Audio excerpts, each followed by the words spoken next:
On their 5th wedding anniversary, Joshua unexpectedly got into a terrible car accident. A truck ran over his legs 9 times. His childhood sweetheart and wife, Diana, was so desperate to save him that she donated much of her own blood. She just wanted the doctors to save him.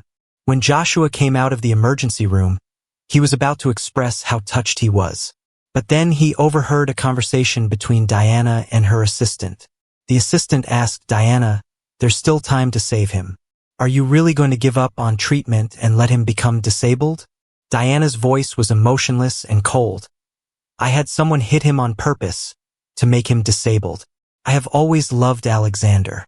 If the Grants hadn't opposed him and threatened me, I would never have suppressed my feelings and pursued Joshua just because he was a good match. My greatest regret is not being able to give my beloved man a proper status. If I can't give him that, I at least need to give him a wedding. If Joshua finds out I'm organizing a wedding for Alexander, he'd surely cause a scene. It's better if he's housebound and unaware."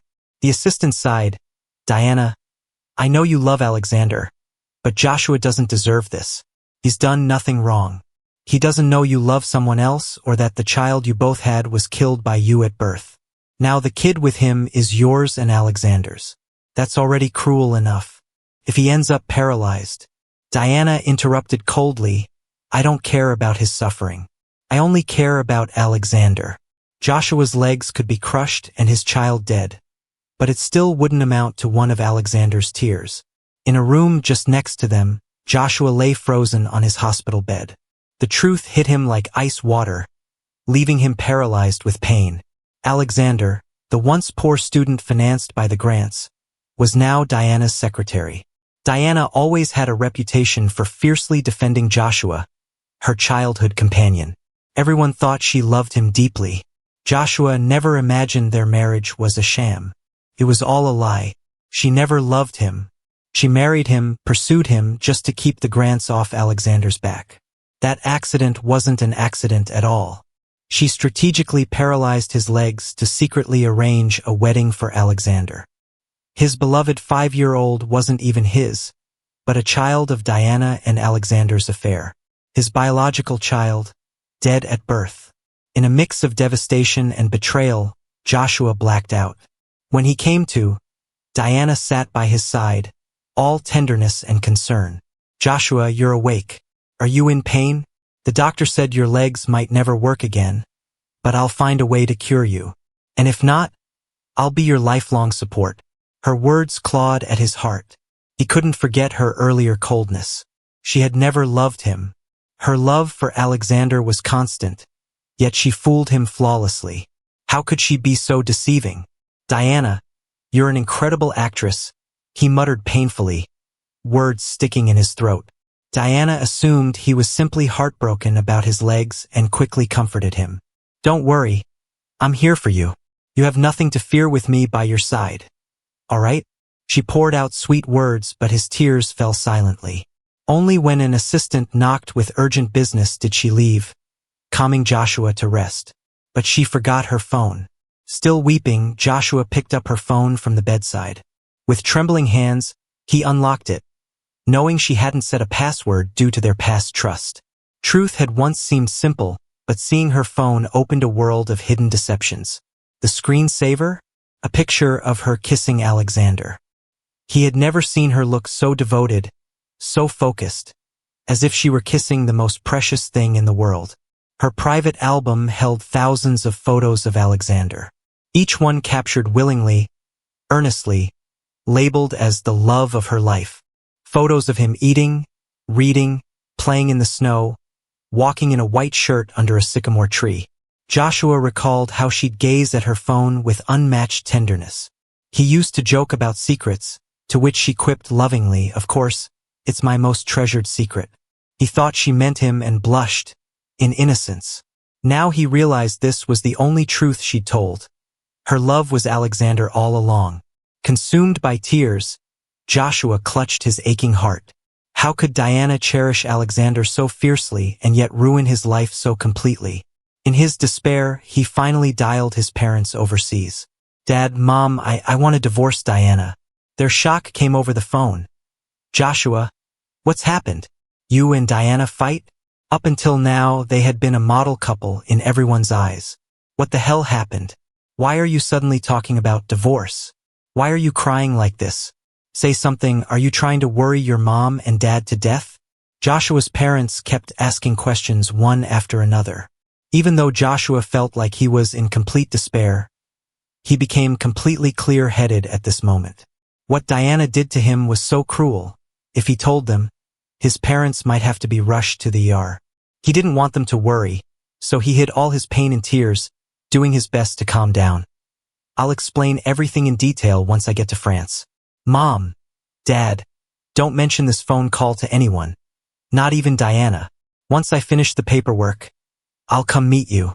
Though his parents were anxious, they knew he was always independent-minded, so the couple didn't press further, only telling him to think it through, assuring him of their support no matter what.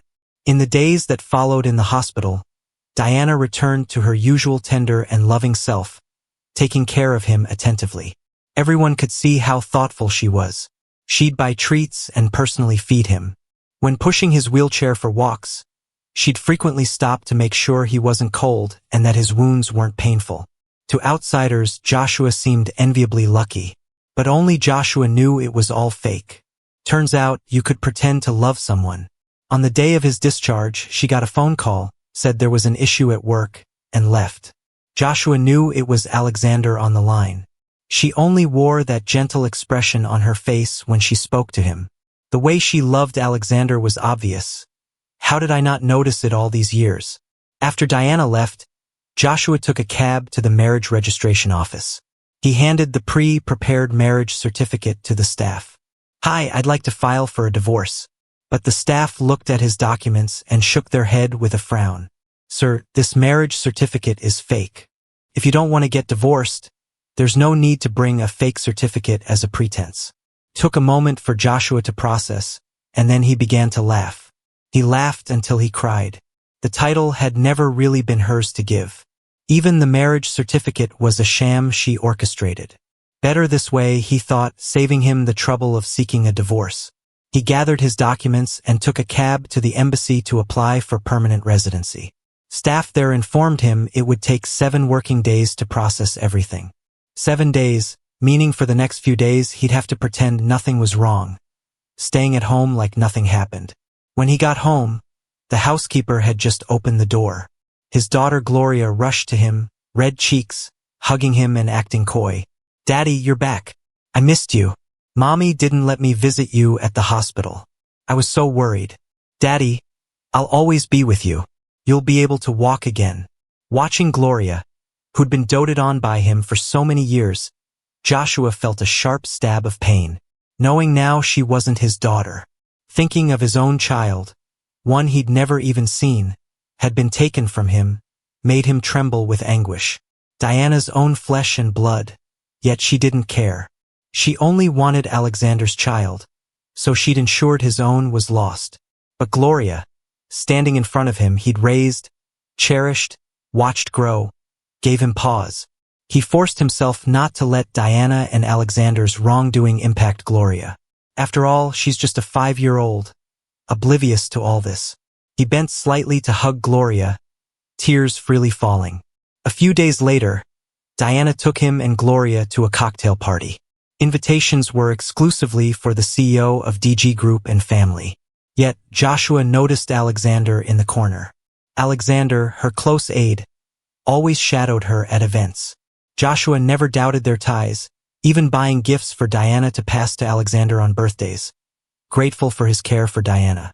Thinking back on his past admiration for Alexander, Joshua felt a profound sense of tragedy. As he zoned out, Diana wheeled him to Alexander. Their eyes met briefly, filled with unspoken things, yet fleeting. She entrusted Joshua to Alexander's care while she mingled with others. Once gone, Alexander remained his usual deferential self. Joshua, anything you want? I'll grab it for you. Seeing Alexander was painful, so Joshua just shook his head. Despite Joshua's simple shake of the head, Alexander looked as if wounded. He bowed and, tears in his eyes, turned away. Joshua hadn't yet grasped this behavior's purpose when Alexander stumbled, falling by a large human-shaped cake. Its sharp edges striking his head, blood flowed instantly. The guests gasped and Diana, unable to mask her feelings, rushed over. Even with her usual pretense, love couldn't be hidden. Seeing Alexander hurt, Diana showed undeniable worry. She pushed Joshua aside roughly, her tone icy. "Move!" Joshua, already in a wheelchair, couldn't withstand her shove, falling to the floor. For a moment, everyone at the party was stunned. They couldn't believe Diana, always so devoted to her husband, would be so rough with Joshua over her secretary. It wasn't until Joshua hit the ground hard that Diana snapped back to reality. She hurried over, helping Joshua back into his wheelchair. "Sorry, Joshua, I didn't mean it. I didn't see clearly just now. Secretary is hurt, so I'll take him to the hospital first. Can you go home with Gloria?" Without waiting for his answer, she quickly turned around, carrying Alexander away in a hurry. As the guests left, only his daughter Gloria stayed by Joshua's side to comfort him. "Dad, don't be sad. Mom didn't do it on purpose. Alexander is seriously hurt, that's why she was in such a rush. Can I go home with you?" He looked at Gloria at his feet, her expression sad, but he couldn't speak, so he just patted her cheek in agreement. Both of them got in the car, but halfway down the road, it was forced to a stop. Joshua was about to shield Gloria when the car door was yanked open and someone threw a sack over his head, plunging everything into darkness. He was lifted and carried away. By the time everything quieted down, he was greeted with a brutal beating. Curled up inside the sack, Joshua felt utterly hopeless. He didn't know how Gloria was doing and worried for her safety.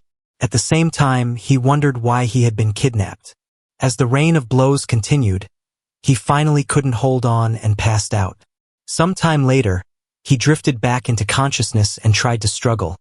His ears suddenly caught a familiar voice. "Diana, Joshua's been beaten so badly, he's been out for hours. Even for Alexander's revenge, enough is enough. I'm afraid if this continues, Joshua's life will be in danger." Turned out Diana was behind his kidnapping. All of it to avenge Alexander's feigned fall at the party. Joshua's heart ached sharply. Before he could grieve, he heard Gloria's childish yet spiteful voice. "Not enough. He hurt my dad on purpose. I want him to wish he were dead." Then, his usually obedient and sweet Gloria raised a stick and struck it hard against his back. In the darkness, Joshua felt like he'd been struck by lightning. Eyes wide open, he let Gloria hit him over and over. He bit his lip, forcing himself not to cry out, tears streaming down his face.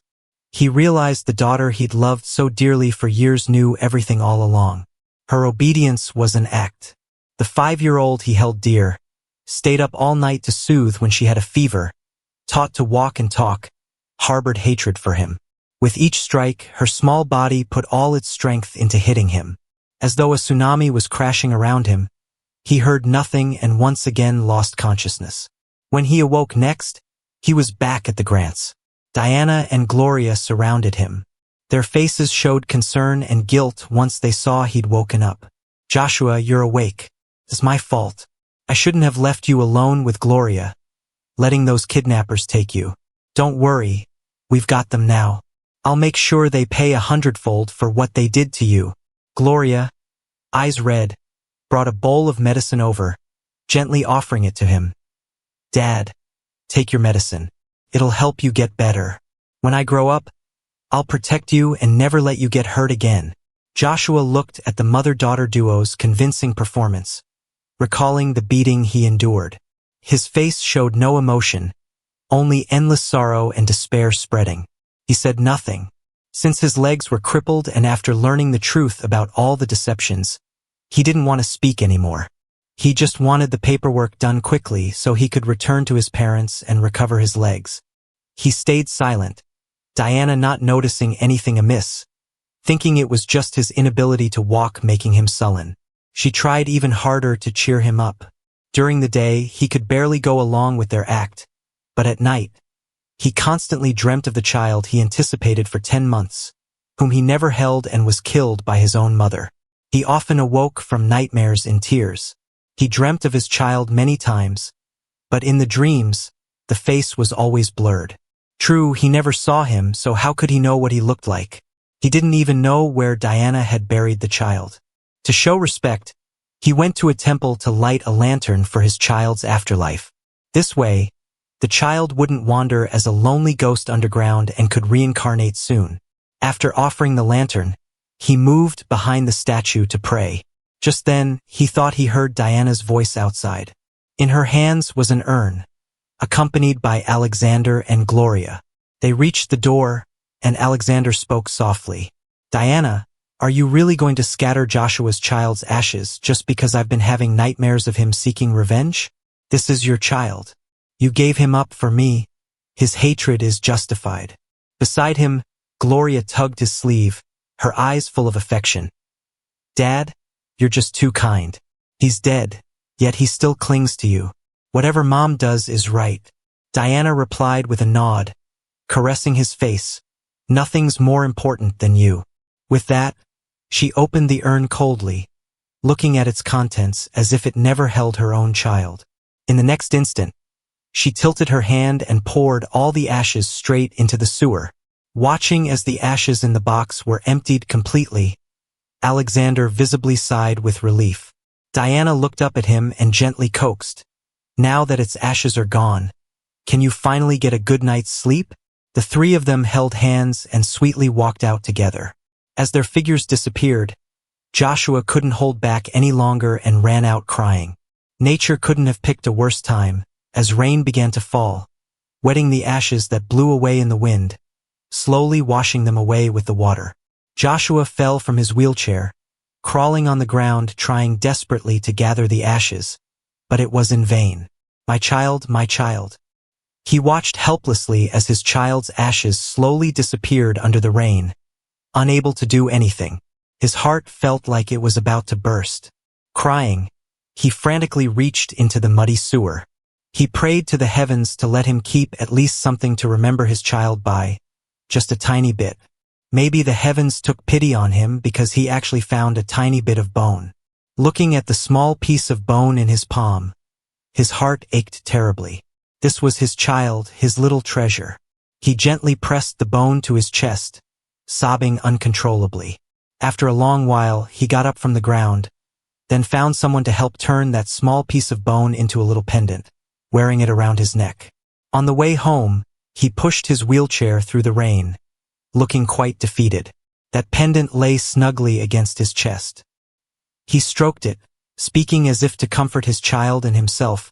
Don't be afraid, we'll always be together now." When he got home, soaking wet and in a sorry state, Diana and Gloria rushed up to him, full of concern. "Joshua, where did you go? What happened to you?" Gloria rushed over with a towel. "Dad, quickly dry off, you don't want to catch a cold." Watching them fussing over him, he couldn't help but remember how they callously dumped the ashes at the temple. Diana lovingly dried his hair, fussing over him. "Joshua, since you have trouble moving around, just let me know where you want to go, okay? No matter what I'm doing, I'll go with you. What if something happens to you?" He didn't respond, just watching their performance in the mirror in silence. Just then, Diana's phone rang. She stepped aside to take the call and returned with a changed expression. "Joshua, something urgent came up at the office. Take a good rest at home. I'll be back soon. Okay?" Not waiting for his reply, she hurried off with Gloria. What else could require them both unless it was meeting Alexander? She's used that lame excuse too many times. How had he not noticed before? It's just as well they're gone. At least he doesn't have to face their hypocrisy. Alone, Joshua was like a living ghost, eating little, drinking little, barely speaking. Mostly, he just stared at himself in the mirror and silently cried, hand over the pendant on his chest. Then came his birthday. Diana threw a lavish party for him. It was held at the fanciest hotel downtown, clearly no expense spared. Tens of thousands of roses adorned the backdrop, gifts piled everywhere, and his suit cufflinks were made of impossibly valuable diamonds. Guests marveled at the setup. Folks said, "True love is hard to find in wealthy circles, But look at how much Diana spoils Joshua. Who wouldn't be jealous? And they've known each other since they were kids, the perfect match. Some even brown-nosed right in front of Joshua. You're so lucky, Joshua. Diana loves you sincerely, truly enviable. Turning to look at them, he smiled with red eyes, a smile that never reached his eyes. Yeah, true love is precious. Those who betray it should eat 1,000 needles and have no resting place. His seriousness took everyone aback, especially Diana and Gloria, who stiffened, fearing he might know something. When it came time to blow out candles and make a wish, everyone gathered around Joshua, singing the birthday song and encouraging him to wish. Diana tenderly fixed his collar, kneeling beside him. Make a wish, Joshua. As he saw the expectant faces, he closed his eyes and made his wishes. First, I wish my leg would heal quickly. Second, I wish for joy and freedom in my life from now on. Third, I wish the people I don't want to see will disappear from my world forever. The crowd gave a thunderous applause, not noticing a thing. Only Diana and Gloria's expressions shifted, since for once, his birthday wishes weren't about them. In past years, his wishes always involved their health and Gloria's happiness. This time, his wishes were only for himself. Sensing something was wrong, Diana and Gloria quickly tried to explain. Joshua, what's wrong? Are you upset because I haven't spent enough time with you lately? There's a big project at work. I've been busy, but once it's done, I'll be by your side. Okay? Gloria chimed in. Dad, I just started kindergarten, so I've been busy with lots of homework. Please don't be upset with me and Mom. Okay? He looked at them with shimmering eyes, saying nothing. Busy? Yes, they'd been very busy, planning their wedding with Alexander. Just then, Alexander finally showed up. He handed the gift to Joshua, apologizing. Joshua, I'm sorry. I've been busy planning my wedding with my girlfriend, so I'm late today. Hope you don't mind? Joshua looked at him calmly. Alexander, when did you get a girlfriend? I've never heard about it. Alexander blushed slightly. We've been together for many years, just never made it public. His fingers tensed involuntarily on his wheelchair. Then he nodded slightly. Congratulations. When's the wedding? Alexander smiled. In a week. Before Joshua could say more, Diana interrupted. The fireworks show is about to start, Joshua. How about I take you outside to watch it? Rumor has it that couples who kiss under the midnight fireworks will stay together forever. Most of the couples at the party had already chosen their spots to watch the fireworks. But when he went out, with only a few minutes to midnight, he suddenly couldn't find Diana. He wheeled around looking for her and, sure enough, found her in the hotel garden kissing Alexander. The fireworks lit up the sky, brilliant and dazzling, making their figures starkly clear. Standing nearby was Gloria, looking up with a face full of happiness, watching them. A happy family of 3. Joshua just stood quietly in a corner, feeling like his heart had completely eroded, unable to feel pain anymore. After returning, Joshua washed up and went to bed early. Diana, having drunk quite a bit, fell asleep even quicker. In the middle of the night, her phone kept ringing. Not seeing any signs of her waking, Joshua painstakingly sat up, picked up the phone and answered. An assistant of Diana's called. Before he could speak, she hurriedly reported, Diana, something's happened. Alexander was in a car accident. I checked. It was arranged by your mother's side. They found out you and Alexander were still involved, so they targeted him. He's now. Before she could finish, Diana had somehow woken up and grabbed the phone from Joshua's hands. She listened to the voice over the phone, her face growing darker and more stormy by the second. After hanging up, she feigned calm to comfort Joshua, though she was obviously anxious. Joshua, it's late, you should sleep. I have things to handle. You rest, don't wait up for me. She didn't return that night, and Gloria was missing too. Joshua knew that with Alexander's accident, they were likely at the hospital caring for him. But he wasn't bothered. His paperwork was almost complete. He thought they'd stay at the hospital for days, but surprisingly, the mother and daughter returned that same night. They acted like nothing had happened, showering him with care. Diana offered to cook a loving dinner, and Gloria stuck close, even massaging his legs kindly. "Dad, if I massage your legs more, you'll recover better, right?" He had many doubts, but couldn't ask directly. So he casually said, "I heard Secretary Cheen had a car accident. How's he doing? Is he okay?" Serving food on the table, Diana's movements stiffened hearing Alexander mentioned. "Joshua, how did you know about his accident?" "Last night when you took that call. I overheard bits of it, just enough to know he was in an accident." Diana seemed to relax, explaining softly, "I didn't tell you initially, not to worry you. His injuries are pretty serious, multiple fractures, he'll be bedridden for a while. But no need to worry, I've had people from the company looking after him." Listening to her, an uneasy feeling gripped Joshua. He knew she loved Alexander deeply. With him so gravely injured, she should be at his side constantly, not here doting on him. After dinner, despite the soothing evening, something felt amiss. But Diana said nothing. Before bed, Diana sat beside him with a cup of honey water. "Joshua, you haven't been sleeping well. I made you some honey water to help. Drink up." He glanced at the honey water, reluctant to drink, yet Diana was insistent, gently but firmly pressing the cup to his lips. "Drink it so you can sleep well." Unable to resist, he swallowed the honey water. Not long after, a dizzy sensation overtook him, and he lost consciousness. In a deep sleep, Joshua dreamt long. In the dream, he was at a hospital, lying on a cold surgical table surrounded by doctors and nurses in white coats. He tried to speak, but his mouth wouldn't open. After a while, he finally awoke, finding himself back in his bedroom. His body ached terribly. Just as he was about to call for help, he overheard servants chatting outside the door. "Joshua isn't awake yet, right? Poor guy." "Yeah, and who knew Madam, despite always being so doting on him, would do such a thing for Alexander?" Madam ignored Lady's orders not to contact Alexander. After arranging his accident, she lashed out at Joshua. She drugged him and took him to the hospital for sterilization surgery. When Lady objected, she countered by saying she'd return any harm to Alexander 100-fold. She also said no more about taking Gloria away. He can't have any more kids. Only Alexander deserves to share a child with her. Yeah, and since he's still recovering, his wife made sure to take him home from the hospital without him noticing. She was adamant that we must not let him know. I mean, who'd dare tell him? It's like signing his death warrant. Joshua sat on the bed, stunned, as if hit by lightning, his whole body aching like it was about to burst.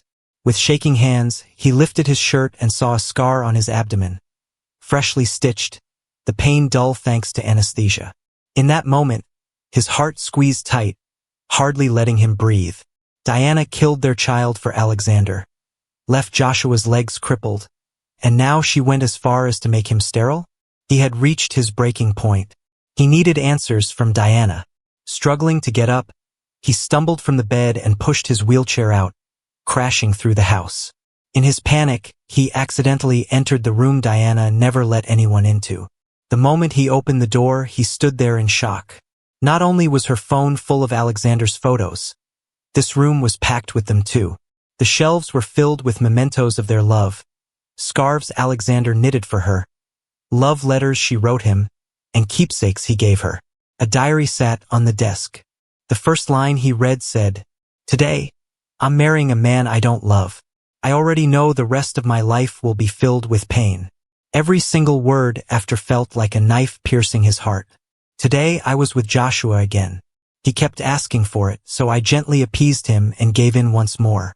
Afterwards, I washed myself 3 times. I killed my and Joshua's child myself. He looked so much like Joshua, small, soft, and innocent. For a moment I hesitated, but Alexander cried.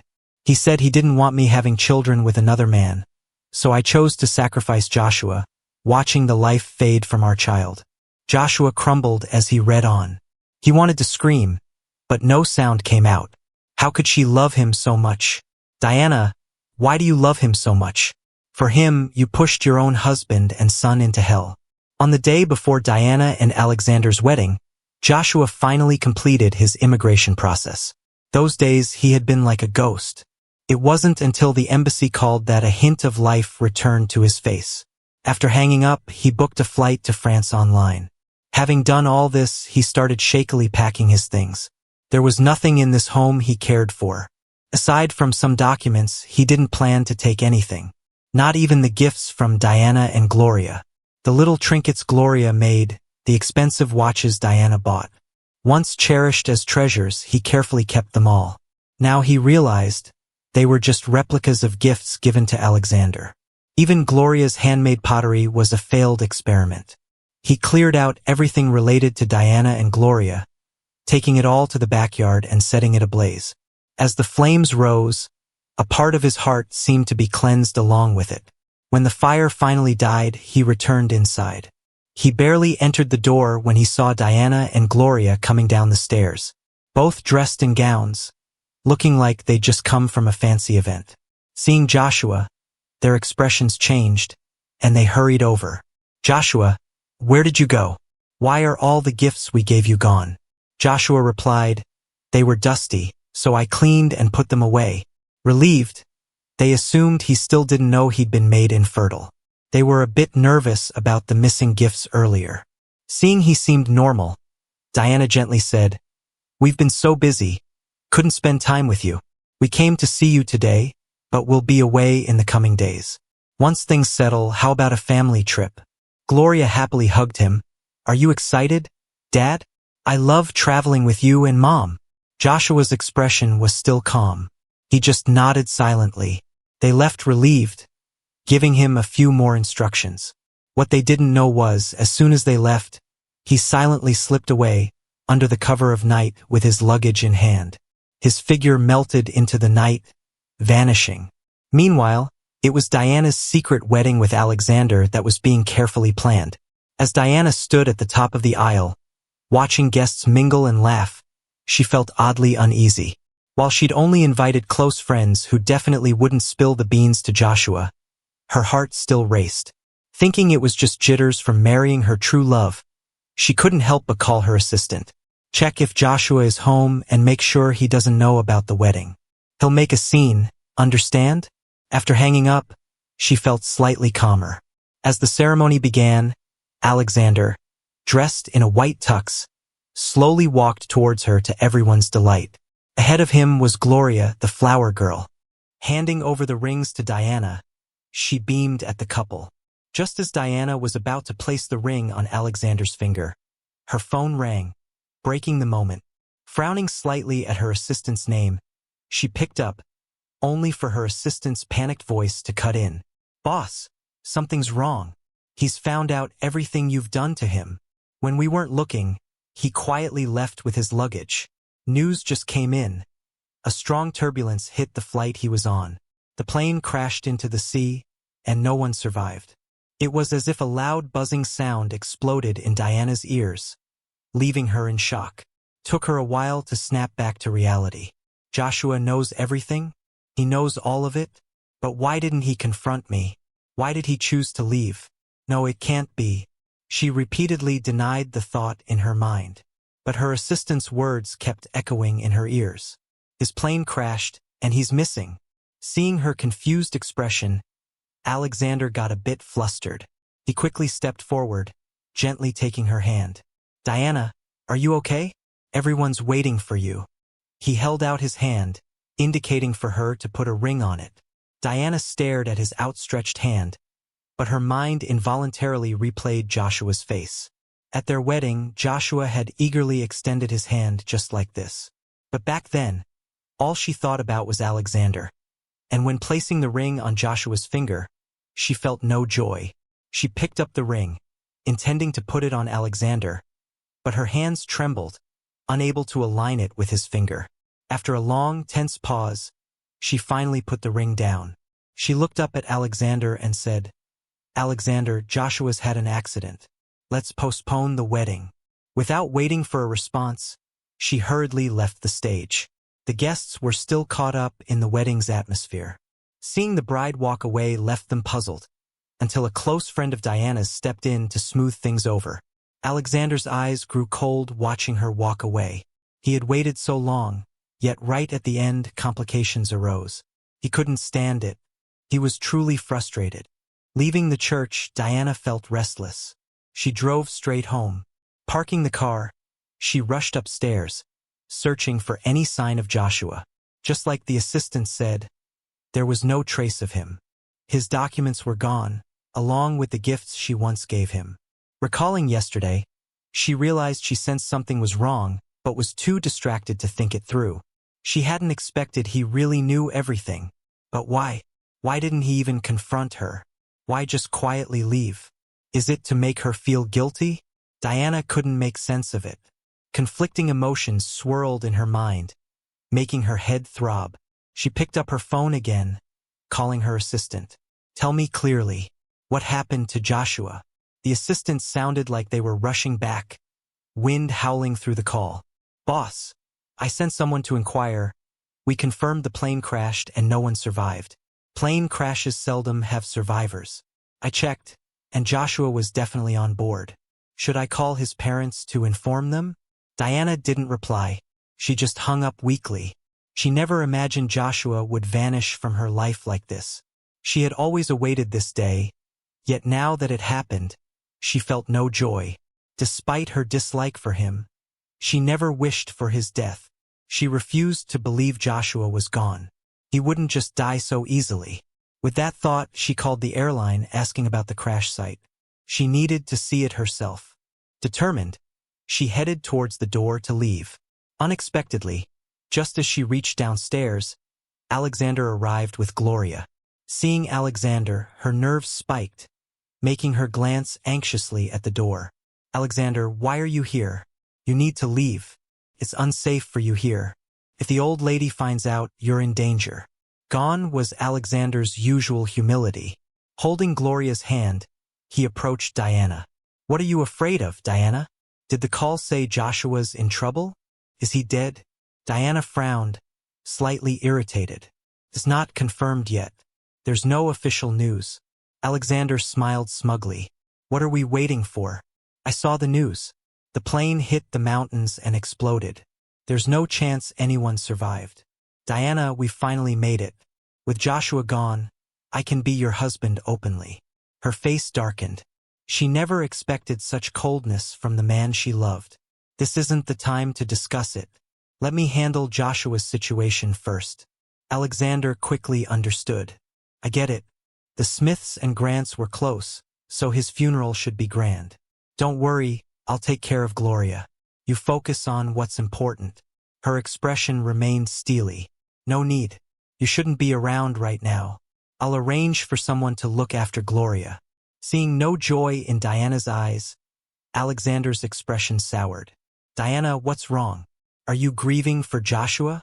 Do you have feelings for him now? She immediately dismissed it.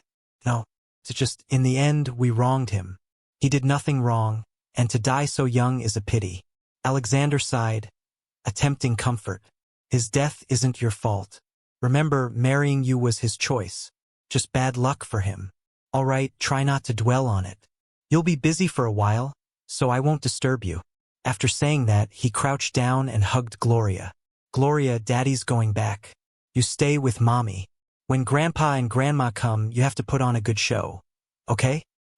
He pinched Gloria's cheek, looking quite pleased with himself, and walked out. Once he had completely left, Gloria rushed forward and grabbed the hem of Diana's dress. Mommy, is what Alexander said true? Is Daddy really dead? Diana furrowed her brow, sighed, and asked herself the same question in her heart. Could it be that Joshua really is gone? The chances of surviving a plane crash are really slim. Maybe she should accept reality. So weird. She never had real feelings for Joshua. But now, facing the fact that he's gone, she felt such a strange sensation. It was like a huge weight was suddenly placed on her heart, making it hard to breathe. After a long silence, she finally picked up her phone and dialed Joshua's parents. The news of the plane crash had already reached France, but Joshua's parents never imagined he would be on that flight. When they got Diana's call, they nearly passed out in shock and immediately booked the next flight to a city. Seeing Diana, the couple seemed to have aged 10 years overnight. They rushed toward Diana, tears filling their eyes. How could Joshua be on that plane? Why did he suddenly decide to come to France by himself? Did you mistreat him? Diana quickly put on a look of deep sorrow, kneeling before them. Mom, Dad, I'm sorry. I didn't take good care of Joshua. We had planned to visit you together to surprise you, but something came up for me at the last minute. So we decided he'd go first and I'd follow with Gloria. I never imagined this would happen. It's all my fault. I shouldn't have let him go alone. If I had just asked him to wait, maybe everything would be different now. She spoke with such sincerity and sadness that it was hard to tell what was real and what was not. Gloria ran to her grandparents, eyes swollen like walnuts from crying. Grandpa, Grandma, they said Daddy's gone. Is that true? I don't believe it. Daddy promised we'd visit you. The couple, devastated and looking at their granddaughter, was even more heartbroken. The whole family cried together for quite some time before regaining composure. Grandma had been waiting at the old house and was truly saddened to see Joshua's parents. We didn't expect something like this to happen. Joshua was so young. Don't worry. We'll handle Joshua's affairs properly, and we'll make sure Gloria grows up well. As long as I'm here, no one will bully Gloria. Joshua's parents had known Grandma for many years, and their arranged marriage was due to this connection. Now that Joshua was gone, though filled with sorrow and anger, they couldn't take it out on her. They looked at Gloria with heavy hearts. We know your character, but Gloria is still very young, and there's a practical issue we can't ignore. With Joshua gone, Diana is still young. It's likely she'll remarry. What will happen to Gloria then? Why don't we take Gloria to France? When Diana remarries, it won't affect us. Before Grandma could respond, Diana immediately refused. No way. Mom, Dad, Joshua just passed. How could I possibly remarry so soon? Gloria is still young, and now without a father, must she lose her mother's love too? I'll ensure Gloria is well cared for, and no one will harm her. Joshua's parents scoffed, clearly displeased with her answer. You talk big now, but what about the future? They say losing a dad is like losing a mom. When you remarry and have more children, will you still care for Gloria? You either let us take Gloria to France, or you promise to never remarry. They looked to Grandma for her opinion. Grandma glanced at Diana, recalling Alexander's face. She never liked Alexander and knew his character wasn't fit for the grandson-in-law. However, her granddaughter loved him, and now that Joshua was gone, she'd likely marry him soon. If she objected, Diana might never marry again. Now seemed the perfect time to buy some time with this excuse, keeping Alexander away. In the future, when the child grows, if she wishes Diana to remarry, surely the Smiths can't stop it. With this in mind, she agreed. All right, I agree with the in-laws' proposal. I promise you, Diana will never remarry. Joshua will be her only husband. The matter was settled with just a few words. Seeing their sincerity, Joshua's parents couldn't insist on taking Gloria. After traveling all day without rest, Grandma immediately arranged for the staff to guide them to their guest rooms. After they left, Grandma called Diana to the study with a stern look. So, was Joshua's death your doing? Diana denied it immediately. It wasn't me. I'll admit to orchestrating his car accident, but I never wanted him dead. Grandma's expression grew darker. Then explained to me why he was on the plane to France alone. Realizing she couldn't hide it any longer, Diana confessed. He found out the real reason I married him. He knows I initiated the accident, and about the sterilization. Grandma's face turned pale with anger. She stood up and hit Diana hard on the back with her cane, scolding her. You! How did I end up with such a disgrace? You grew up with Joshua. How could you be so heartless? If the Smiths find out, how will our family survive in business? Diana braced herself against the blow, her brow furrowed as she coldly explained. You forced me to marry someone I don't love. I told you the only man I want is Alexander. Don't worry, the Smiths don't know the truth yet. Once Joshua's affairs are settled, and we send them off, it's over. Grandma snorted, glaring at Diana. Don't assume everything's perfect. It's best if you avoid Alexander in public. I'm telling you, as long as I'm around, he'll never set foot in this house. Diana's demeanor changed. Grandma, why can't you accept Alexander? He's kind, considerate, and patient. He stood by me for so many years. Now Joshua is gone. Do you really want me to never remarry? Grandma remained stern. I won't have you be a widow forever, but no matter who you marry, it cannot be Alexander. Remember my words. Wait and see. One day his true colors will reveal themselves.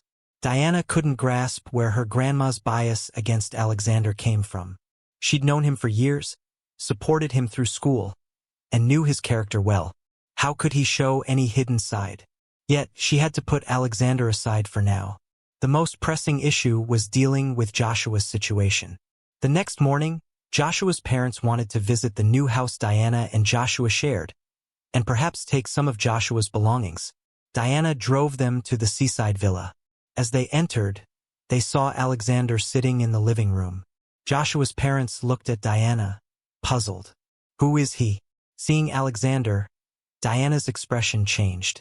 She hastily approached him, giving him a look. Why are you here? Didn't I tell you that nothing is more important than my husband's matter? Tell the company and shareholders to handle it without reporting to me every day. Alexander, a bit taken aback, stood up and followed her cue. All right, Diana, I'm heading to the company now. With that, he grabbed his bag from the sofa and left quickly. After he left, Diana explained to the parents. Mom, Dad, he's my company secretary. There's a lot going on at work, and since they couldn't find me, they sent my secretary here. They didn't ask further and went upstairs to Joshua's room. She followed them up, watching as they gathered Joshua's clothes, tears streaming down their faces. Joshua, my son, how could you leave us like this? They sifted through his belongings, tears silently falling. Diana stayed out of the room, sitting in the living room by herself.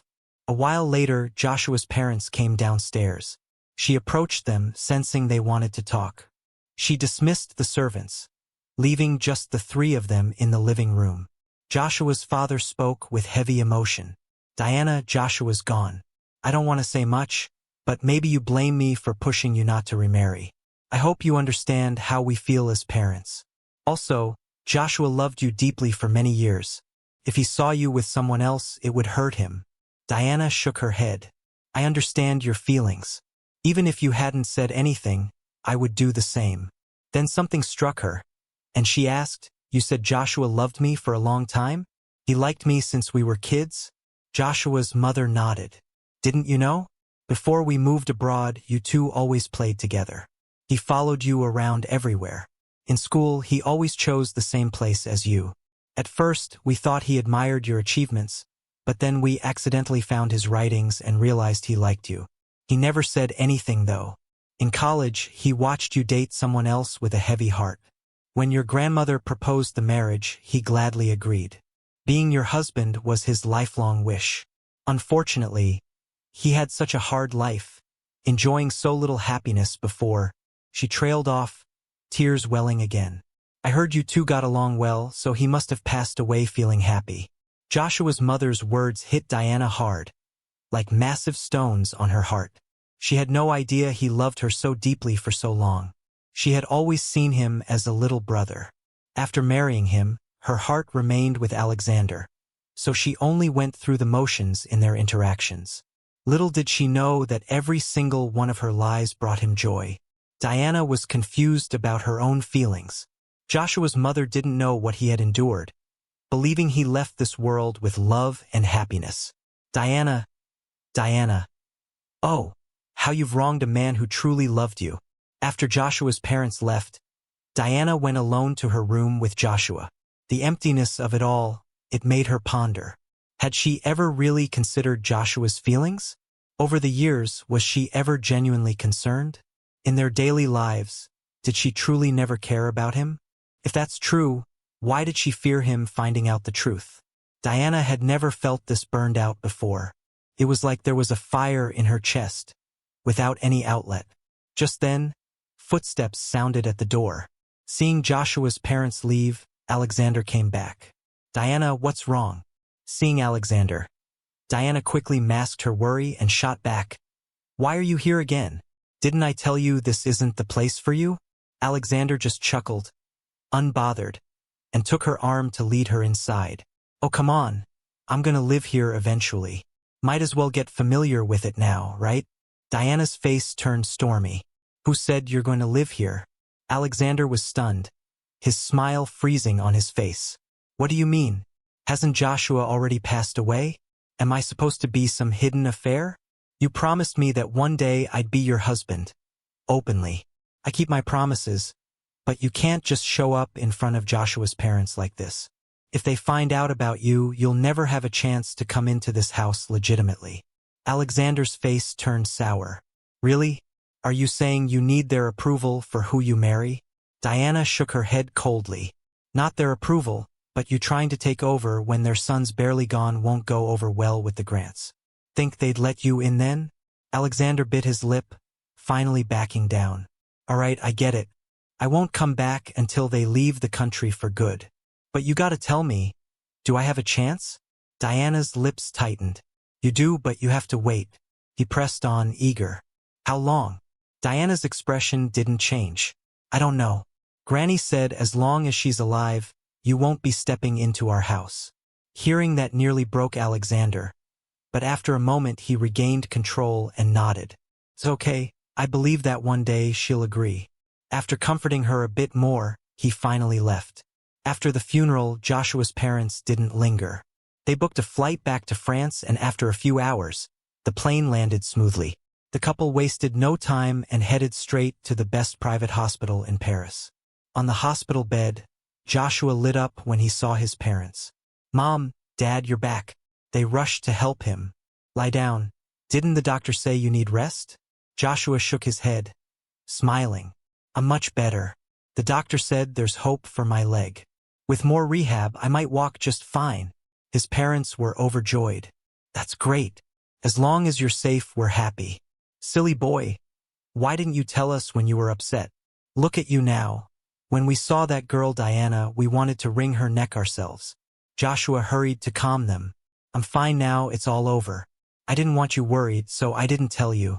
I made them think I took a different flight and died, so they dropped their guard. Otherwise, with the Grants, who knows what lengths they'd go to." Joshua's father sighed. "You've been through so much. Diana dared do this to my son. I won't let her get away with it." Joshua felt warmth spreading through him and tears welled up. It felt good to be protected by family. He wasn't on his own anymore. To shake the Grants, he faked his own death, asking his parents to pretend ignorance and go to a city for his funeral. Moreover, Joshua's father demanded that they bring Gloria back to France to raise her. Gloria, after all, was Diana and Alexander's daughter, so of course, they would never agree to give her up, and Diana reluctantly agreed not to remarry. Before leaving France, Joshua's father announced this news in the paper, painting Diana as a devoted lover ready to maintain that persona at any cost. It shattered Alexander's dream of marrying into wealth. Joshua also had his mother feed Diana a tale of lifelong love for her to stir up guilt. Women, after all, often hold on to what they can't have or have lost. With all this, Alexander would struggle to be with her, and that was the plan. Meanwhile, he'd heal up in France and let Diana deal with the mess she made. And for what she and the Grants owed him, he'd make sure they paid back every bit. Back in a city without Joshua, the Grants' mansion felt especially empty. When Joshua was around, no matter how late Diana returned, there was always a light left for her. He'd set up the house warmly, with her and Gloria's favorite foods, greeting them with a smile. Now the house was just cold and silent. Diana tossed her coat aside, exhausted, and sank onto the couch. Next to her, Gloria woke and crawled over to her lap. "Mommy, I'm sleepy. Will you come to bed with me?" Diana checked her watch. It was 1 a.m. She lifted Gloria, heading upstairs. "This way past your bedtime. Didn't the nanny tell you a story?" Gloria pouted, unhappy.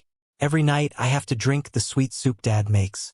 The housekeeper can't make it as good. And the way they tell stories just isn't as nice as Dad's voice, so I can't fall asleep." Diana, feeling a bit helpless, asked, "Did Dad used to tell you stories every night?" Gloria nodded. "I called Alexander, but it was noisy on his end, and he said he couldn't come to tuck me in. Mom, I kinda miss Dad." Diana furrowed her brows, her emotions clearly a bit off. Your dad is Alexander. Even if he's Alexander to others, you need to remember who your real dad is. Gloria rarely saw her mom so serious, making her nervously clench her little hands. She still mumbled, but I feel like Alexander hasn't been as kind since Dad died. Before, whenever I called, he'd come immediately. Alexander said he's not allowed at our house now, so that's why he doesn't come. When can he come back? I'm really scared alone. Diana's face darkened. She didn't expect Alexander to burden their child with such thoughts. He's deliberately not coming over to push her, to make her marry him soon. She understood he'd waited for years, and now Joshua was gone. But couldn't he wait a little longer? He never used to neglect Gloria before. Has he changed, or was this who he really was all along? Diana didn't know, nor did she want to believe the man she loved for so many years could be like that. She held Gloria, gently comforting her to sleep, but inside, her mind was a mess. It was the first time she realized she had completely lost Joshua. She had imagined countless times he would leave, but now that he was gone, she felt uneasy. She remembered what Joshua's mother had said, remembered how much he'd loved her all those years, and realized she'd never truly cared for him for even a day. For Alexander, she'd done too many unforgivable things to Joshua. No matter how much she regretted, there was no going back. She'd never again have someone who loved her so deeply. What she owed him, she'd have to repay in the next life. After a month of recovery, Joshua's leg finally healed. When he walked out of the hospital, he felt lighter than ever, standing on the ground again. There were still things left undone, a person who made him suffer, lose his child, and his ability to have children. He wouldn't let that person off easily. When he shared his plans with his parents, they did not agree. They thought it was too dangerous. Joshua, now that you're safe with us, let that stuff go. I'm really scared that Diana, to be with that man, might do something cruel again if you appear in front of her. Joshua just reassured them. Mom, Dad, I get where you're coming from. But don't worry, I'm not going back as Joshua. I'm going as someone else. I'll tweak things so they won't suspect anything about my identity. I can cope with what happened to me, but what about my child? He didn't even get to see this world. I have to make them pay for that or I will never find peace. I promise safety first. Also, this time I'm not alone. Kathy agreed to come back with me. Joshua's parents sighed. You've only known Kathy for a month. She's a sweet girl, but we still worry. We understand once you've decided, it's hard to change your mind, so we'll respect your decision. But once things are done, you have to come back quickly. Okay? Joshua nodded. Don't worry, I will. In the hospital, he'd met a woman, Kathy. They hit it off and quickly became good friends. After hearing his story, Kathy, who was also planning to return home, offered to let him assume her estranged brother's identity to facilitate his revenge. Kathy's brother, Felix, ran away with his girlfriend 3 years ago and never returned. To save face, the family said he was studying abroad, so people didn't know his real whereabouts. Folks back home hadn't seen him in years and had long forgotten his face. Joshua appearing as Felix wouldn't arouse suspicion. Once their plan was set, they booked flights to City A. On the plane, Kathy looked at Joshua, who had undergone some changes in appearance, feeling a bit melancholic. Felix, you're making a lot of sacrifices for revenge. Do you regret it? Felix looked at his reflection in the window. Though there were still traces of Joshua, to others he looked like someone else. He wasn't going to regret it. The Joshua who left City A had died. The one who was hurt and bullied no longer existed. Now he was starting a new life as Felix, a brand new Felix. Whether or not things ended as he wished, he wouldn't regret it. If there was anything to regret in his life, it was marrying Diana. Flashbacks of the past came to him. He shook his head, trying to banish them from his mind, but it was pointless. Since he couldn't erase them, he decided to face them head-on. Turning to Kathy, he said, I won't regret it. I've thought through every step. Kathy, I'm really thankful you gave me this chance. Why are you willing to help me? Kathy smiled. Didn't you recognize me? Do you really think I decided to help just because we met once? Seeing him furrow his brows without a hint of recognition, she finally couldn't hold back and spoke up. Do you remember 10 years ago? You saved a young girl from a car accident. You took her to the hospital, left money for the bills, and rushed off. That girl was me. I wanted to find you afterward, but my parents decided to go abroad, and I never came back.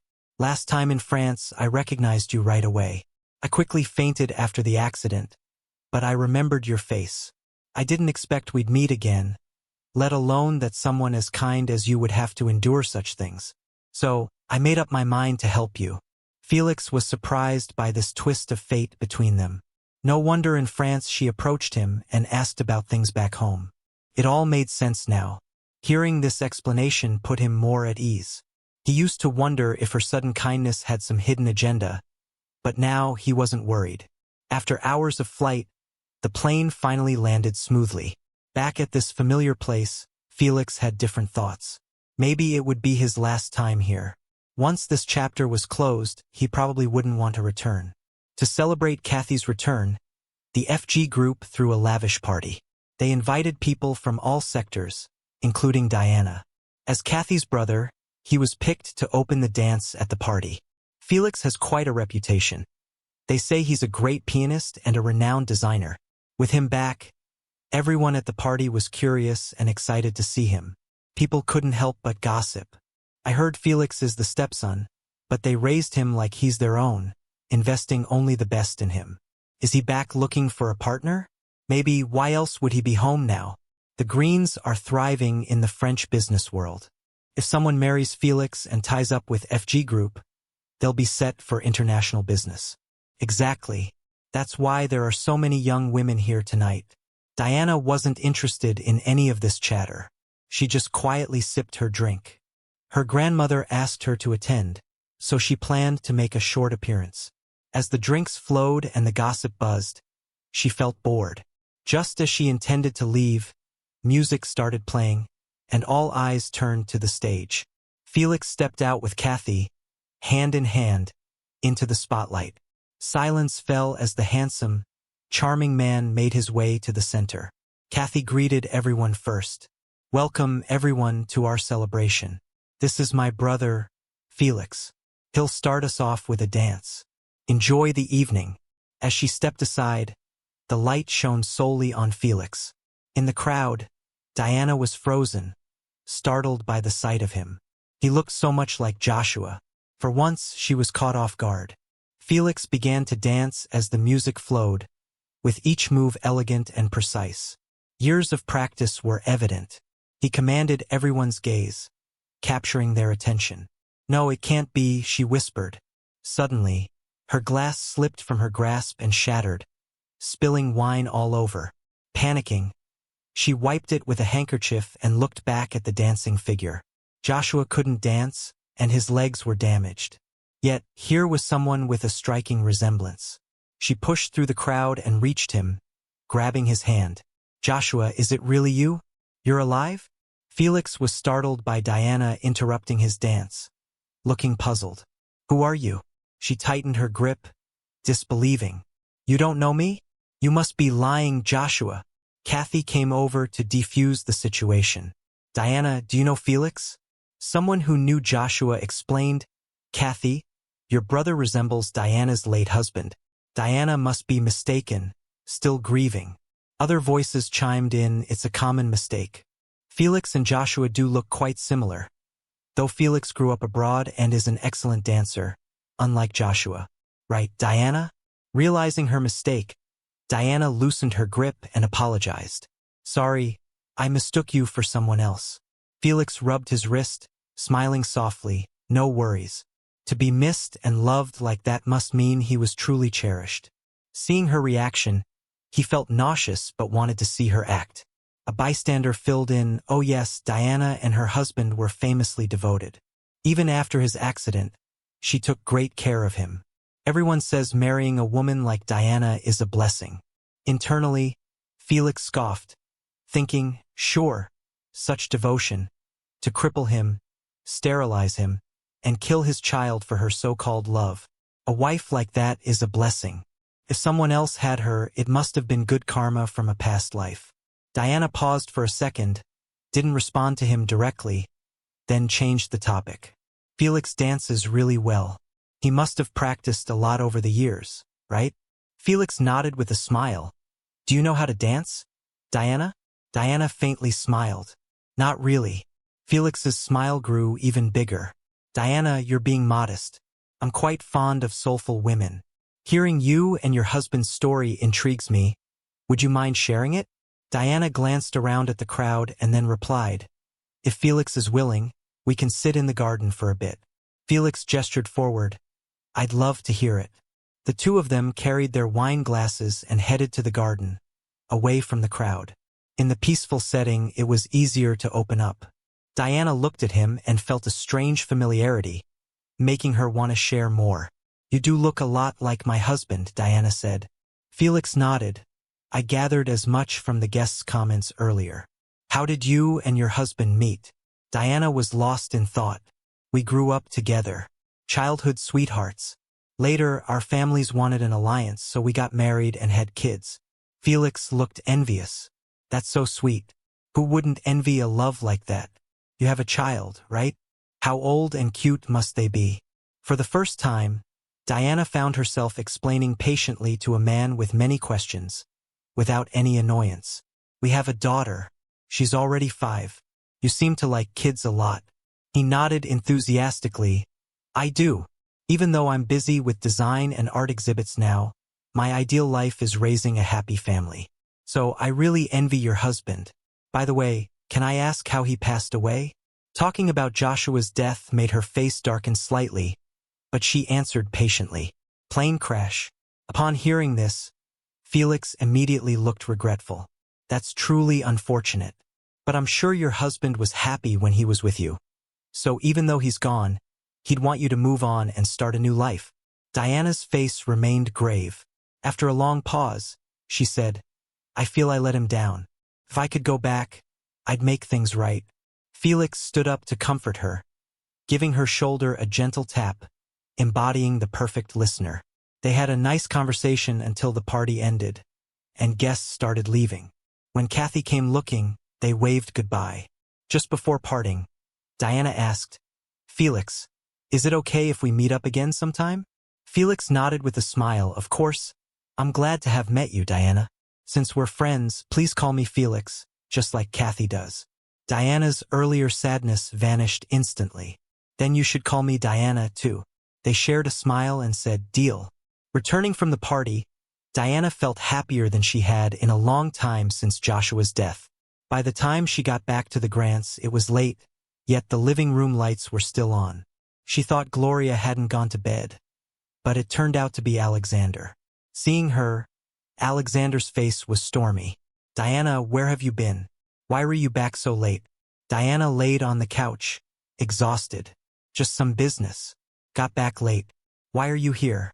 Her tone wasn't kind, which only made Alexander more upset. Why can't I come? Gloria called me. She can't sleep alone, and here I am, and you give me attitude? Alexander leaned in, sniffing to find a foreign perfume smell, which changed his expression immediately. What's this? Were you drinking with another man today? Annoyed by his accusations, Diana snapped. She pushed his hand away and said, naturally. There were men at the party. Someone wore cologne that stuck to me. Quit making a fuss. Alexander erupted in anger. You think I'm being unreasonable? Who'd I do this for? Are you seeing someone else? Tell me. Half mad, he tried grabbing her phone to check, but Diana was too proud to let him. She pushed him to the floor, her voice full of disdain. Enough, Alexander. You weren't like this before. What happened to you? But Alexander wasn't listening. In his fury, he ran upstairs, dragging a sleepy Gloria down. Let's go. You're coming with me. She doesn't want either of us now. From now on, we'll be on our own. Gloria, drowsy and barely dressed, was being dragged and bumped her head, crying out, I don't want to go. I want to stay with Mom. Uncle, I want to sleep. Hearing Gloria call him Uncle fueled Alexander's anger. Stop crying. Uncle? I'm your dad. She doesn't want you, why stay? Let's go. As she watched him drag her, all of Diana's patience was used up. She blocked Alexander, her gaze now cold. Put Gloria down. It's the middle of the night. What are you doing? Alexander's face was pale with anger, while he clung to Gloria, who was crying. Gloria is my daughter. If I want to take her somewhere, I'll take her. You won't let me in, but I can't take my own daughter? He finished speaking and pulled at Gloria's hand, trying to forcefully take her away. Gloria cried even harder. Unable to break free, she bit Alexander's arm. In pain, Alexander let go, and Gloria instantly ran to hide behind Diana. Mom, I don't want Alexander. I want Dad back. Hearing her say that, Alexander got furious and couldn't help but curse. You little brat. I'm your dad. Your other dad is long gone and isn't coming back. Diana finally couldn't help but step in, gripping his arm, and coldly scolded. Enough. She's just a child. She doesn't know any better. When Joshua was around, he never scared her like this without caring for her safety. You better leave now, stop causing trouble, or don't blame me for turning against you. Alexander was both angry and hurt, but looking at Diana's face, he realized she was seriously mad and didn't dare say more. He just left the Grants, crying. Watching Alexander leave, Gloria rushed into Diana's arms, crying non-stop. Mom, why did Alexander get so mean? I'm scared. I miss Dad. Diana's heart was full of mixed emotions. At this point, she could only softly pat her back, continually comforting her. She didn't understand where the gentle and kind Alexander had gone, or how he had become like this. She remembered everything the old lady said, and wondered if she had really judged him wrongly. A few days later, busy with work, she didn't reach out to Alexander. During her free moments, she couldn't help but glance at Felix's number on her phone. After much hesitation, she finally called him.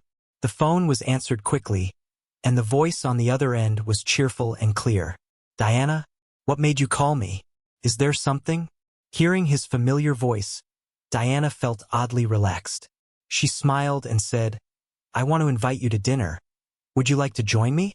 Felix thought briefly and then replied, I have an art exhibit in the afternoon. Should be done by a reasonable time. What time do you want to meet? Diana checked her schedule and replied, How about 8 p.m. at the restaurant? He replied smoothly, Sounds good. His answer instantly brightened Diana's mood. Her heavy afternoon meetings didn't bother her anymore, and she surprisingly looked forward to dinner. At the restaurant, Felix was already there early. Used to him being late, Diana found herself liking him even more. As they ordered, they surprisingly shared the same taste in food.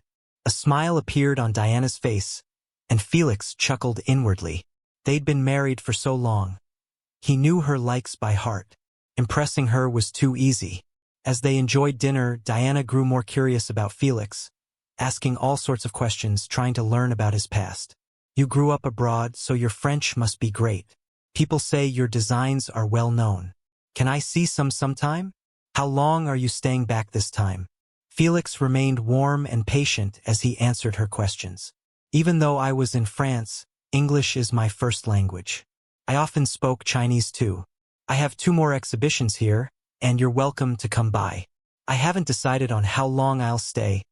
After the exhibitions, I'd like to relax a bit. Hearing that, she seemed relieved. Mid-dinner, Felix got up to use the restroom.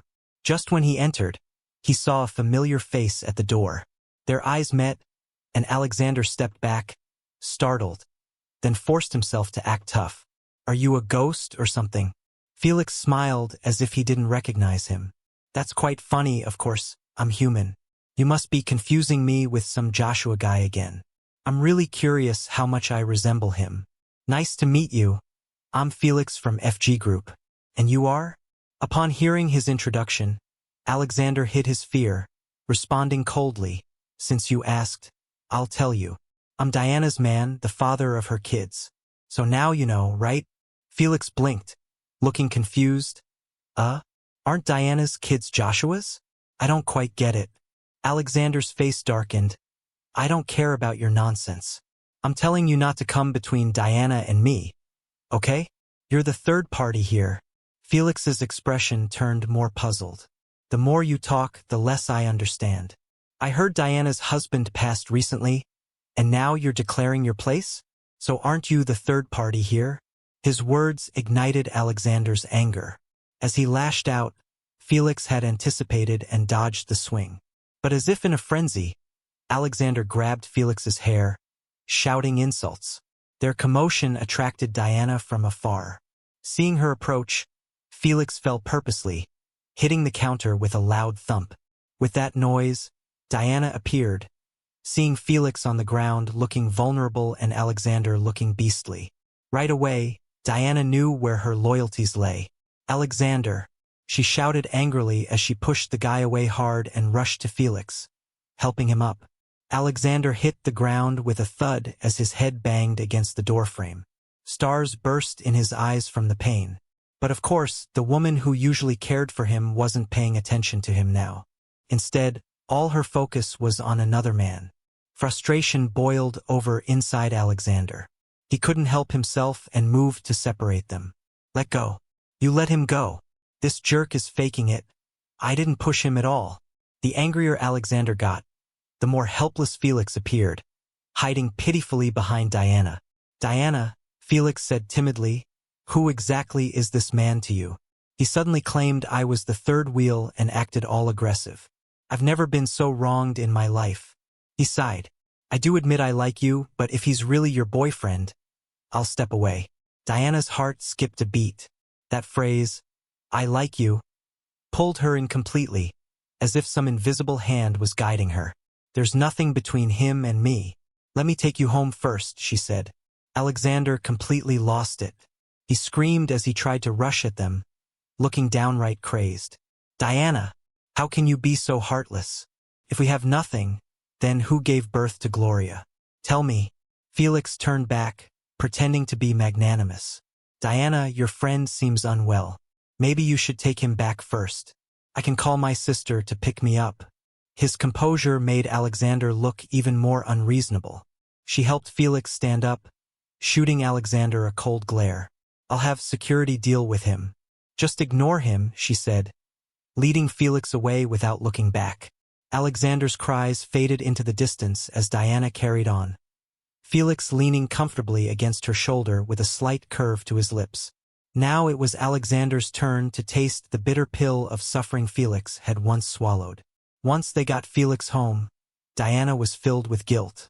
I wanted to treat you to dinner tonight and get to know you better, but things didn't go as planned. I'm so sorry. Felix smiled reassuringly. Don't worry. I don't feel wronged. It seems Diana is quite the popular one in a city, driving a man crazy for her. He got out of the car, waving her off with a smile. We had a bit of a rocky dinner tonight. Hopefully, next time will be smoother. Diana was surprised. He actually wanted to see her again, even after the scene Alexander had made. She hadn't expected him to be so forgiving. Her face lit up with joy. Okay, I promise. Next time will be perfect. After dropping Felix off, Diana headed back to the Grants, where she found Alexander waiting at home. Her expression grew increasingly annoyed as she approached him, her voice lacking the warmth it once held. What were you trying to do today? I never knew you could be so wild. Alexander sneered. I turned out like this because you pushed me. Remember your promises? He chuckled bitterly. But now, in front of your new guy, you say we have nothing? You're quite the actress. Diana laughed instead of getting angry. You're well aware of my acting skills, aren't you? That trick with Joshua was your idea, wasn't it? Looking at you today, you must have fallen on purpose back then, too. Alexander's face went pale. After a long silence, he couldn't help but speak. Diana, since Felix looks so much like Joshua, are you still hung up on Joshua? Diana shuddered slightly but refused to admit it. Her words filled with warning instead. No, Alexander, Grandma will never let us marry. If you behave yourself, considering you're Gloria's father, I won't mistreat you. But if you hassle Felix again, I won't let it slide. You'll be my secretary, just as before. I won't mistreat you. Understand? Leaving the Grants, Alexander's face was twisted with hatred. After waiting so long, thinking if he held out, he'd marry into the Grants, here came Felix to ruin it. With the Green status, of course, the Grants would want to connect with them. He'd be left in the dust. He was desperate. He had to act now, make a scene, let everyone know Gloria was his daughter to have a fighting chance. An idea sparked in his mind. On the other side, Diana and Felix's relationship deepened quickly over several days.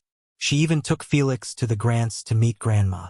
Initially, she felt uneasy about him looking so much like Joshua. But once his identity was confirmed, and learning about his kindness and talent, she let her guard down. One day, Felix and his sister Kathy joined them for dinner at the Grants. They were enjoying themselves until Alexander's voice rang out from the yard. "Diana, are you going to abandon us, your family? You promised me once that with Joshua gone, I'd be your only husband. All these years, I've put up with so much and couldn't even have my own child with me. Also that one day you could introduce me to the Grants without any issues. Now you've found someone new and you're just done with me?" His outburst kept getting louder, downright jarring in this quiet, wealthy neighborhood. Clearly, the people inside dining heard the noise too. Kathy was the first to speak up. "Is what that man said true? If so, Felix, you absolutely cannot be with Diana. Even if I agreed, my parents overseas would never accept it." The Grants immediately tensed up, especially the grandmother, whose face looked awful. She tried to calm everyone down despite her anger. "It's not what you think. This man has been pestering Diana. I'll just have someone get rid of him."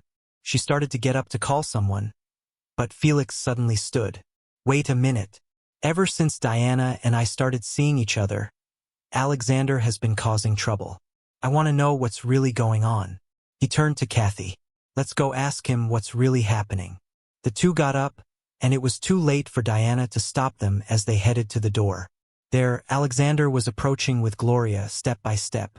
Everyone's expressions went sour as they watched him prompt Gloria to greet everyone. Alexander nudged her back and asked, "Tell them, who am I?" Gloria, wide-eyed, still had tears on her cheeks. Where they couldn't see, there was a bruise on her neck. She was clearly scared as she replied, "Daddy, you're my daddy." After she spoke, Alexander smugly looked at Felix. "See? Everything I told you is true. Joshua's baby died at birth, so I had to place my child with him. Diana and I knew each other way before, so I'm not some side piece. But now that we have lingering feelings and you two are involved, I came today hoping the Grants could give me an explanation."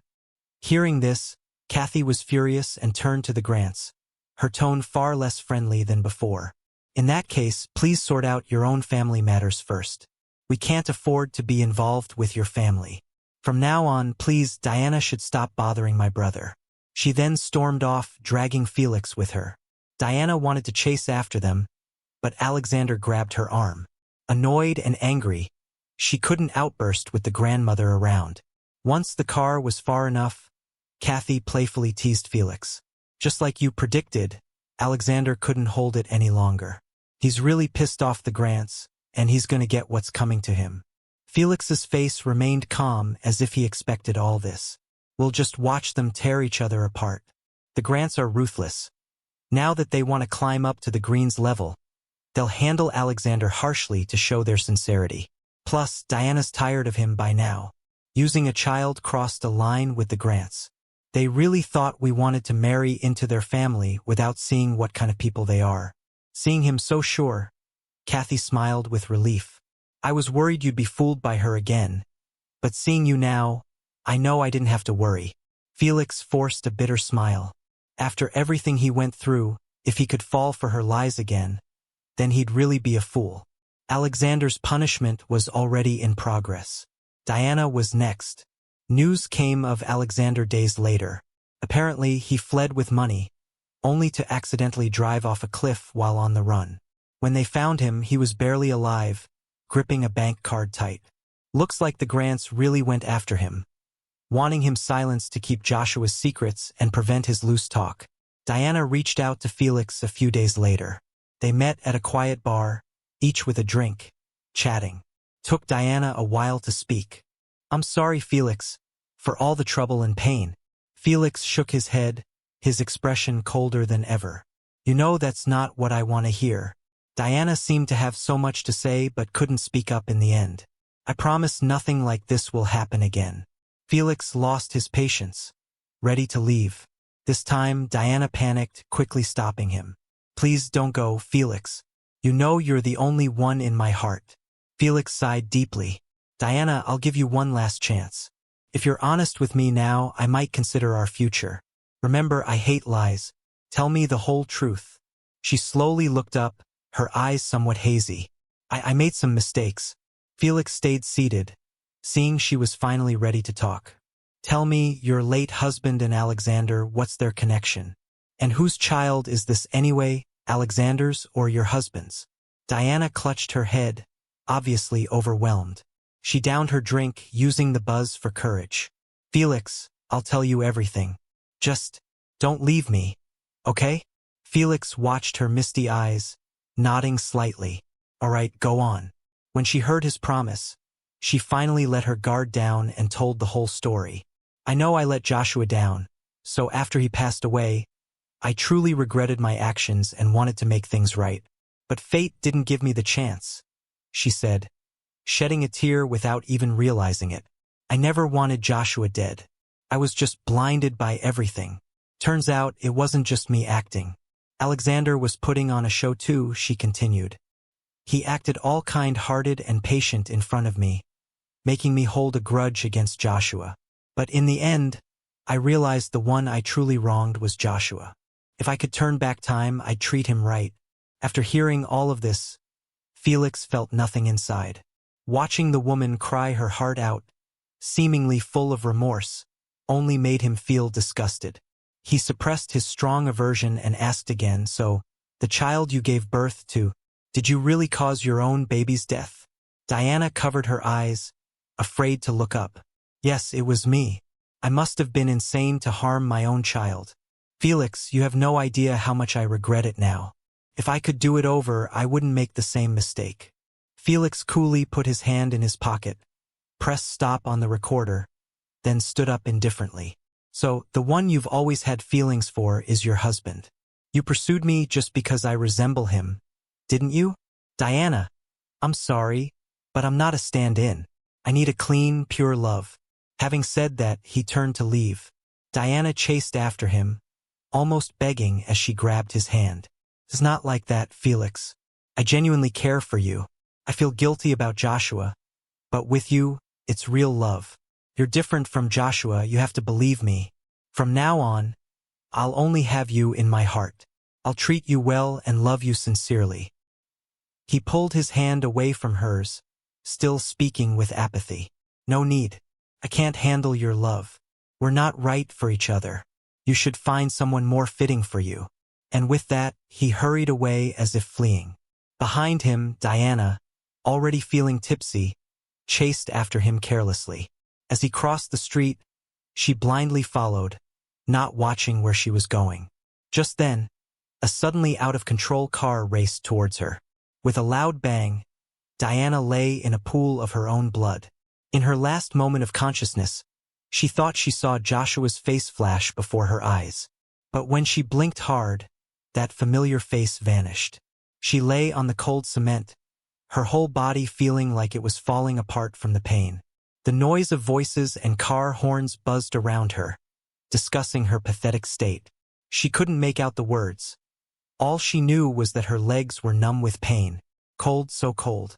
She shivered uncontrollably, with no warmth to comfort her. So this is what it's like to be hit by a car. When she had the car run over Joshua, it must have been more hopeless for him. After all, he was crushed by the wheels 9 times. It seems karma has come full circle, and now the heavens are punishing her on his behalf. As emergency responders loaded her onto an ambulance, she heard the sirens again.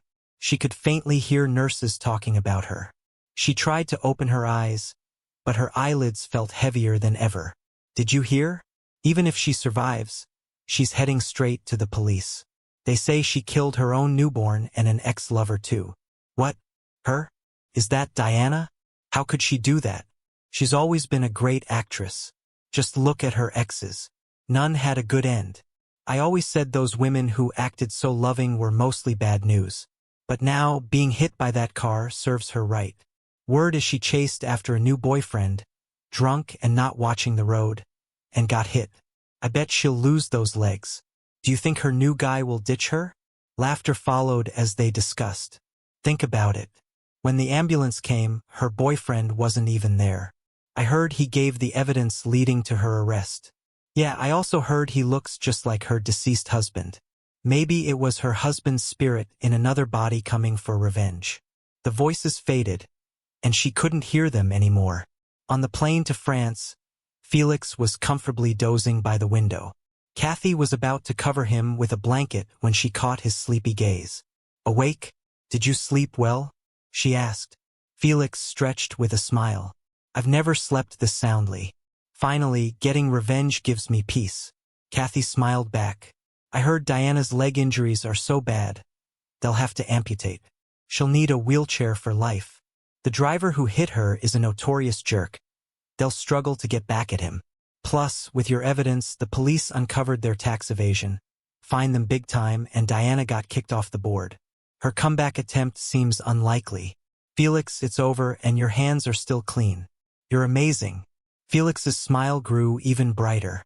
Call me Joshua. From now on, I don't have to live under Felix's identity. Kathy nodded. Okay, Joshua. I thought you'd want Diana dead, but you called for an ambulance, saving her from bleeding out. His eyes lacked sympathy but were full of pride. Sometimes living is more painful than dying. She's always been proud. Now, without her legs and wealth, this is her worst punishment. Kathy nodded in agreement. At last, we can see the light after the storm. What's the first thing you want to do when we get back to France? He gazed at the blue sky above the clouds, took a deep breath, and laughed. The world is vast. I'll think about what I want to do later. When we land, I'll sleep well first. Kathy glanced at him sideways. If I say I want to invite you to dinner, would you be interested? He chuckled, pulling the blanket over himself, snuggling back into his seat. We'll see once we land and I've woken up. Kathy laughed along, settling next to him. The sun shone brightly outside the window. Sunny days were ahead, and his new life was just beginning.